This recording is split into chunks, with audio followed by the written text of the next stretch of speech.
அடுத்த வினா பாருங்க. பொருள்களை இனம் பிரித்தறிய உதவும் அடைமொழிகள் எவ்வகை அடைமொழின்னு சொல்லிட்டு கேட்டிருக்காங்க. இனமற்ற அடைமொழி, இனமுள்ள அடைமொழி, இனமில்லா அடைமொழி, இன அடைமொழின்னு சொல்லிட்டு இங்க விடைகள் கொடுக்கப்பட்டிருக்கு. இதுல பார்த்தோம் அப்படின்னா இனமுள்ள அடைமொழி என்பதுதான் சரியான விடை. அதாவது இது இதற்குரிய இனம், இது இதற்குரியதா அப்படின்னு சொல்லிட்டு பிரிச்சு காட்டுறப்ப அதுக்கு இனம் இருக்கு இல்லையா, எனவே அதுக்கு இனம் உள்ள அடைமொழி அப்படின்னு பேர் கொடுத்திருக்காங்க. ஒருவேளை இனம் இல்லாட்டி அதை இனமில்லா அடைமொழி அப்படின்னு சொல்லிட்டு சொல்லுவோம். இப்ப பாருங்க, வெண்ணிலவு என்ற சொல்லிற்கு இனமான அடைமொழி எது அப்படின்னு சொல்லிட்டு கேட்டிருக்காங்க. இத நல்லா கவனிக்கணும். நம்ம வெண்ணிலவு அப்படின்றத நல்லா கவனிக்கணும். பாருங்க, இதுக்கு இனமான அடைமொழி எது அப்படின்னு சொல்லிட்டு கேட்டிருக்காங்க. கருநிலவு, செந்நிலவு, பசுநிலவு இவற்றில் எதுவும் இல்லை. இப்ப யோசிச்சு பாக்குறப்ப வெண்ணிலவுன்னா கருநிலவு அப்படின்றதுதான் எல்லாருக்குமே வரும். ஆனா கருநிலவு கிடையாது. இந்த உலகத்துல இருக்கக்கூடிய ஒரே நிலவு வெண்ணிலவு தான். அது வெண்மையாதான் இருக்கு, அது கருப்பா இல்ல இல்லையா. எனவே அதுக்கு இனமான நிலவு இந்த உலகத்துல வேற எதுவுமே இல்ல. அப்படின்றனால கருநிலவு அப்படின்றது ஒருவேளை கண்டுபிடிக்கப்படலாம், இனிமே இருக்கலாம். ஆனா இன்னைக்கு வரைக்கும் நம்மளுக்கு தெரிஞ்சது நிலவு அப்படின்னாலே வெண்மையாதான் இருக்கும். எனவே வெண்ணிலவு அப்படின்ற அந்த சொல்லுக்கு இனமா கருநிலவு, செந்நிலவு, பசுநிலவு எதுவுமே இல்ல. அதனால இவற்றில் எதுவும் இல்லை என்பதுதான் சரியான விடை. நம்மளா கரு, சென், பசு அப்படின்னு சேர்த்துக்கிட்டா கூட அது சொல்லளவுல தான் பயன்படுமே தவிர உலகத்துல உண்மையிலேயே இல்ல இல்லையா. எனவே வெண்ணிலவு என்ற சொல்லிற்கு இனமான அடைமொழி எதுவுமே கிடையாது.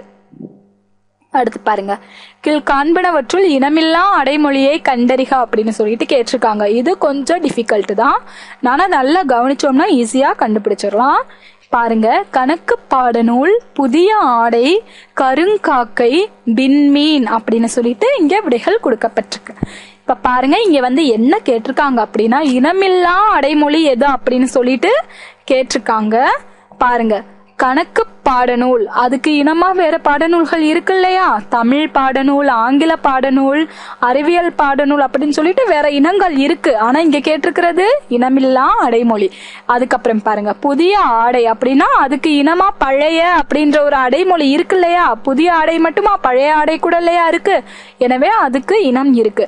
கருங்காக்கை, யோசிச்சு பாருங்க, கருங்காக்கை மட்டும்தான் இருக்கு. செங்காக்கை ஒண்ணு இருக்கா, வெங்காக்கை ஒண்ணு இருக்கா, வெண்மையான காக்கை ஒண்ணு இருக்கா இந்த உலகத்துல இல்ல. காகம்னாலே கருப்பா தான் இருக்கும், கருங்காக்கை மட்டும்தான் இருக்கு.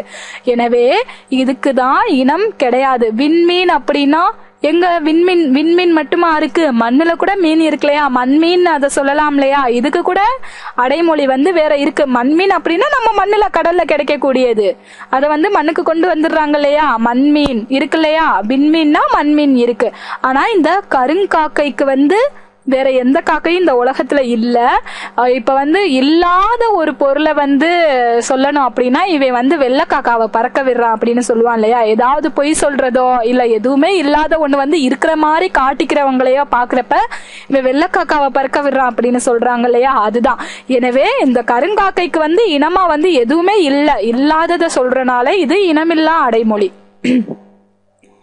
அடுத்து பாருங்க, கீழ் காண்பனவற்றுள் இனமுள்ள அடைமொழி எது அப்படின்னு சொல்லிட்டு கேட்டிருக்காங்க. நல்லா பார்க்கணும். வெண்ணிலவு, செங்கதிரோன், வெள்ளை பூனை, செஞ்ஞாயிறு. பாருங்க, இதுல இனம் உள்ள அடைமொழி எது அப்படின்னு சொல்லிட்டு கேட்டிருக்காங்க. வெண்ணிலவு உலகத்துல ஒண்ணுதான் இருக்கு, அதுக்கு இனமா கருநிலவு அப்படின்ற ஒண்ணு இல்ல. செங்கதிரோன், இந்த உலகத்துல ஒரே ஒரு கதிரவன் தான் இருக்காரு, அதாவது ஒரே ஒரு கதிரவன் தான் இருக்கு. அதுக்கு இனமா வேற பசுமையான கதிரவன், கருப்பான கதிரவன் அப்படின்னு சொல்லிட்டு எதுவுமே கிடையாது. செங்கதிரோன் தான் இருக்கு. அதேதான் செங்கதிரோன் இந்த பொருளை தான் செஞ்ஞாயிறுனாலும் கதிரவன்னாலும் சூரியனை தான் குறிக்குது. எனவே செஞ்ஞாயிறு தான் இருக்கு. பசுமையான ஞாயிறோ ஊதா கலர்ல ஞாயிறோ, அதாவது ஊதா கலர்ல சூரியனோ கிடையாது. ஆனா இங்க பாருங்க, வெள்ளை பூனை மட்டுமா இருக்கு. அதுக்கு இனமா கருப்பு பூனை இருக்கு, பிரவுன் கலர்ல இருக்கு, காஃபி கலர்ல இருக்கு, ஏகப்பட்ட கலர்ல பூனை இருக்கு இல்லையா. எனவே இந்த வெள்ளை பூனைக்கு இனமா கருப்பு பூனை இருக்கு இல்லையா. எனவே இதுதான் இனமுள்ள அடைமொழி. எனவே கீழ் காண்பனவற்றுள் இனமுள்ள அடைமொழி எது அப்படின்னா வெள்ளை பூனை என்பதுதான் சரியான விடை. அடுத்து பாருங்க, இலக்கணத்தில் போலி எத்தனை வகைப்படும்? போலியான பொருள் அப்படின்னு சொல்றோம் இல்லையா, போலி எத்தனை வகைப்படும் அப்படின்னு சொல்லிட்டு கேட்டிருக்காங்க. 2 வகை, 3 வகை, 4 வகை, 5 வகை. இப்ப பார்க்கணும். அதாவது பாருங்க, 3 வகை அப்படின்னு சொல்லிட்டு இங்க கொடுத்திருக்காங்க. ஆனா முதல் போலி, இடைப்போலி, கடைப்போலி அப்படின்னு சொல்லக்கூடிய 3 வகை போலி இலக்கணத்துல இருக்கு. ஆனா முற்றுப்போலின்னு சொல்லக்கூடிய இன்னொரு போலியும் இருக்கு. எனவே 3 வகைன்னு அங்க விடை கொடுத்திருந்தா 3 வகை, 4 வகைன்னு கொடுத்திருந்தா 4 வகை. ஆனா பொதுவா இலக்கணத்துல முதல்ல ஒரு சொல் மாறுபட்டிருந்தா முதல் போலி, இடையில மாறுபட்டிருந்தா இடைப்போலி, கடைசியில மாறுபட்டிருந்தா கடைசி போலி, அதாவது கடைப்போலி. 3மே மாறுபட்டிருந்தா முற்றுப்போலி அப்படின்னு சொல்றோம் இல்லையா. எனவே இலக்கணத்தில் போலி 3 வகைப்படும். ஒருவேளை முற்றுப்போலியையும் சேர்த்தோம் அப்படின்னா 4 வகைப்படும். இந்த இடத்துல 3 வகைன்னு கொடுத்திருக்கிறனால முதல் போலி, இடைப்போலி, கடைப்போலி இந்த 3யுமே கணக்குல வச்சுக்கணும். முற்றுப்போலியையும் சேர்க்கிறப்ப 4 வகை ஆயிடுது. அடுத்து பாருங்க, அகனமர்ந்து ஈதலின் நன்றே முகனமர்ந்து இன்சொலனாக பெறின். இக்குறட்பாவில் அமைந்துள்ள அகன் என்ற சொல் எப்போலி, எவ்வகை போலி அப்படின்னு சொல்லிட்டு கேட்டிருக்காங்க. பாருங்க, அகன் அப்படின்ற சொல்ல நம்ம பார்க்கணும். அகம் அப்படின்னா உள்ளம் தான் அகம்னு சொல்லப்படுது. இந்த இறுதி எழுத்து மாற்றம் பெற்றிருக்கு. இங்க இம் இருக்கணும், ஆனா இன் இருக்கு. மகரம் இருக்கணும், ஆனா நகரம் இருக்கு இல்லையா. மகர ஒற்றுக்கு பதிலா நகர ஒற்று இருக்கிறனால இது எவ்வகை போலி? பாருங்க, முதற் போலி, இடைப்போலி, இறுதி போலி, முற்றுப்போலி அப்படின்னு விடைகள் கொடுக்கப்பட்டிருக்கு. இதுல பார்த்தோம்னா இறுதி போலி என்பதுதான் சரியான விடை. ஏன்னா ஒரு சொல்லுல இறுதி எழுத்து வேற எழுத்தா மாறி வந்தா அது இறுதி போலி. இந்த இடத்துல ஆக்சுவலி இருக்க வேண்டிய அந்த சொல் இம் தான். ஆனா இந்த இடத்துல இன் இருக்கிறனால அந்த இறுதி எழுத்து மாறி வந்திருக்கிறனால இத இறுதி போலி அப்படின்னு சொல்லிட்டு சொல்றாங்க. அடுத்து பாருங்க, ஒரு சொல்லின் எழுத்து வேறுபட்டாலும் பொருள் மாறுபடாமல் இருப்பதை எவ்வாறு அழைப்பர் அப்படின்னு சொல்லிட்டு கேட்டிருக்காங்க. பாருங்க, நல்லா கவனிங்க. ஒரு சொல்லுல ஏதாவது ஒரே ஒரு எழுத்து வேறுபட்டாலும் பொருள் மாறக்கூடாது. அப்படி இருக்கக்கூடியதை இலக்கணத்துல எப்படி அழைக்கிறாங்க? ஏதாவது ஒரு எடுத்துக்காட்டு பார்ப்போம். இப்ப ஈசன் எந்தை இணையடி நிழலே அப்படின்றதுக்கு பதிலா ஈசன் எந்தை இணையடி நீழலே, அதாவது அந்த நிழல் நீ அப்படின்றது நீழலே அப்படின்னு நெடுமையா கொடுத்திருக்காங்க. ஒரு எழுத்து தான் மாறுபடுது, ஆனா பொருள் மாறுபடலையே, நிழலை தானே குறிக்குது. அதாவது மாசில் வீணையும் மாலை மதியமும் வீசு தென்றலும் வீங்கில வேணிலும் மூசு வண்டரை பொய்கையும் போன்றதே ஈசன் எந்த இணையடி நீழலே அப்படின்னு புலவர் எழுதியிருப்பாரு. ஆனா இங்க ஆக்சுவலி நிழலே அப்படின்னு வரணும். ஆனா நீழலே அப்படின்னு கொடுத்திருந்தாலும் பொருள் மாறுபடல இல்லையா. எனவே அதைத்தான் இலக்கணத்துல எப்படி சொல்லுவாங்க, அதாவது ஒரு சொல்லின் எழுத்து வேறுபட்டாலும் பொருள் வேறுபடாமல் இருப்பதை எப்படி சொல்லுவாங்க அப்படின்னு சொல்லிட்டு கேட்டிருக்காங்க. மருவு போலி திரிபு மாற்றம். இந்த இடத்துல போலி என்பதுதான் சரியான விடை. அதாவது ஒரு சொல்லின் ஏதாவது ஒரு எழுத்து மாறுபட்டாலும் அதற்குரிய பொருள் சரியா இருந்துச்சுன்னா அத போலின்னு சொல்லிட்டு சொல்றாங்க. அடுத்து பாருங்க, ஒரு சொல்லின் முதல் எழுத்து மாறினாலும் பொருள் மாறுபடாமல் வருவது. பாருங்க, முதற் போலி, இடைப்போலி, கடைப்போலி, முற்றுப்போலி. முதல் எழுத்து மாறி வந்தா முதற் போலி தான். அடுத்து பாருங்க, கீழ் காண்பனவற்றுள் முதற் போலியில் அமைந்த சொல் எது? பாருங்க, அகன், சொலல், பைஞ்சு, நிலன் அப்படின்னு சொல்லிட்டு விடைகள் கொடுத்திருக்காங்க. இங்க பாருங்க, அகன் அப்படின்றது இறுதியில இம். எனவே இந்த இறுதி எழுத்து மாறுபட்டிருக்கு. எனவே இது இறுதி போலி. இங்க கேட்டிருக்கிறது முதல் போலி. சொலல் அப்படின்னு சொல்லியிருக்காங்க. சொல்லல் இல் வரணும் இல்லையா, சொலல் அப்படின்னு சொல்லியிருக்காங்க. அதுக்கப்புறம் பாருங்க, இடையில தான் மாறி இருக்கு, முன்னாடி மாறல, முன்னாடி சரியாதான் இருக்கு.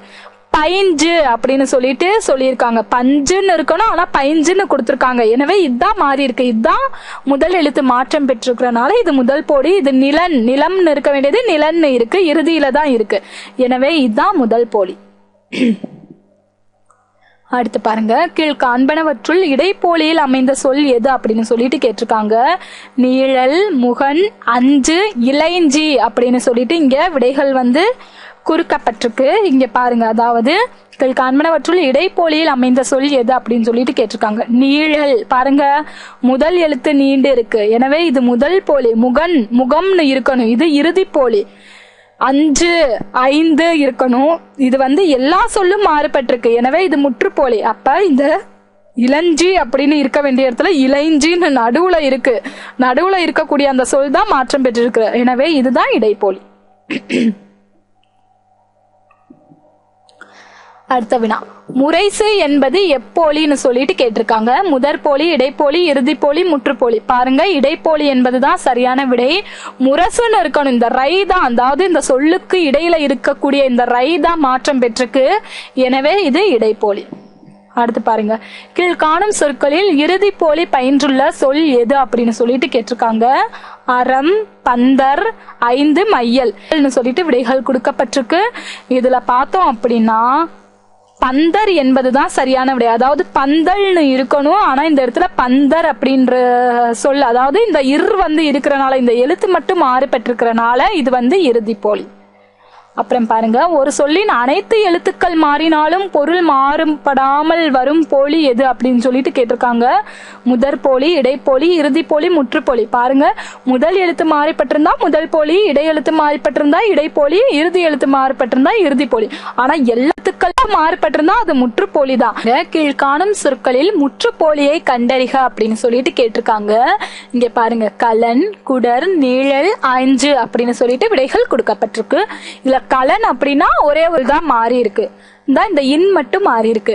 குடர் அப்படின்னா இந்த மட்டும் மாறி இருக்கு. நீழல் அப்படின்னா நீ இருக்கணும், இங்க நீ இருக்கு, முதல் எழுத்து மட்டும் மாறி இருக்கு. ஆனா இங்க பாருங்க, இஞ்சு, அஞ்சு அப்படின்னு சொல்லிட்டு ஐந்து தான் ஆக்சுவலி இருக்கணும், ஆனா அஞ்சு அப்படின்னு சொல்லிட்டு எல்லா எழுத்துக்களுமே மாறிப்பட்டிருக்கு, ஆனா பொருள் விளங்குது. இப்ப அஞ்சு அப்படின்னாலும் ஐந்து ஒன்னாலும் ஒரே பொருளை தான் உணர்த்துது இல்லையா? எனவே எல்லா எழுத்துக்களுமே தான் மாறுபட்டும் பொருள் வேறுபாட்டை தராமல் இருப்பதுதான் முற்றுப்போலி. எனவே இங்க இருக்கிற விடைகள்ல அஞ்சு என்பதுதான் முற்றுப்போலி. அடுத்து பாருங்க, கசடு என்ற சொல்லின் பொருள் யாது அப்படின்னு சொல்லிட்டு கேட்டிருக்காங்க. தூசு, மாசு, குற்றம், ஆமை.